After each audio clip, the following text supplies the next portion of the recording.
Hey everyone, Hydra here. So, little heads up, this manga we're going to be talking about right now is based off of a video game, and while the content isn't exactly adult, it is by no means young child friendly. We don't really have hyper violence or anything like that. What we have is gratuitous amounts of cheesecake, or as the this particular genre would refer to it as fan service. So, the manga we're talking about is, of course, Dragon's Crown. This is volume 2. This one just came out this month. Was pretty stoked about it. I did a review on volume 1, I'm pretty sure. Yeah, I did. Uh, this is a fantastic pickup off of it. They did a great job. But this is by Atlas and Houston. So the original concept is Atlas. That's the company that did the games. Houston is I guess technically a mangaka.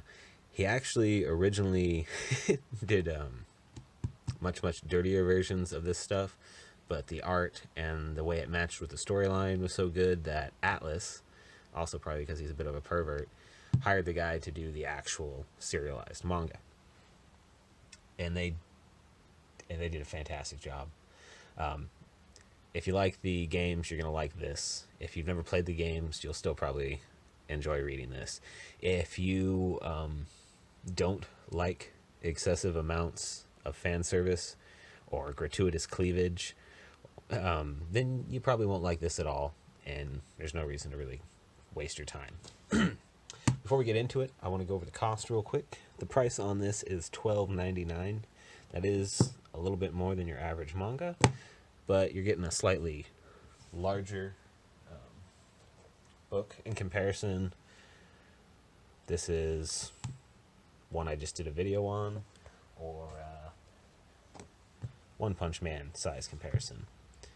Also, the book is very readable, which is kind of weird to say, but in the fact that you can bend it real flat for taking pictures and whatnot, and it doesn't crease the back binding. I've read the shit out of this and I haven't messed up the book yet, so it's got some quality to it. Anyway, of course, reads like standard manga. Has a very captivating intro page, as you can see. We've introduced to some mermaids. The color pages don't last very long, but they, of course, are quite well done. And as you can see, the art is pretty fantastic. It very well matches the game. I'd say it's better, in my opinion, than the game as far as like detail and whatnot, which makes sense for obvious reasons if you played it. Where the last story left off, though, they're basically hunting down this dragon's crown.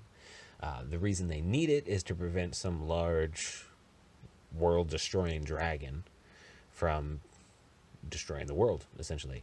Right now it's in like a state of, it's sleeping, but it's also captured. And the crown, if they have control of it, they can make sure that it's never awakened or freed. So that's what they're after. The first volume pretty much left off at a cliffhanger, and this picks up right at that cliffhanger,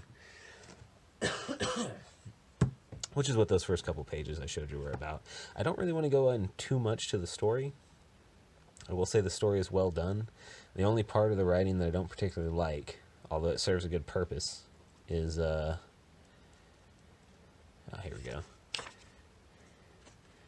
These little like giant scrolls of text and whatnot. They fill in a lot of story that they couldn't without, excessive exposition. So that's nice, and you got interesting art in the background and whatnot. But it's really quite boring.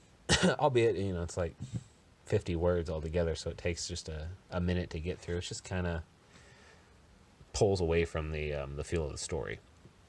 But at the same time, it's happening like at the end of story segments within the book. So yeah, it works. I think it's about the best option. It's just the only real complaint I can think of.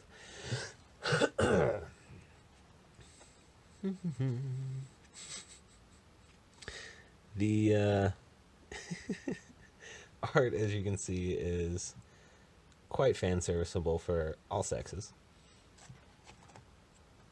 But I mean, the story really is actually enjoyable. The art isn't the only reason to be reading this. It's very fun. It's very, you don't get a lot of fantasy oriented stuff these days. um, well, that's about all I got to say. Hail Hydra, baby.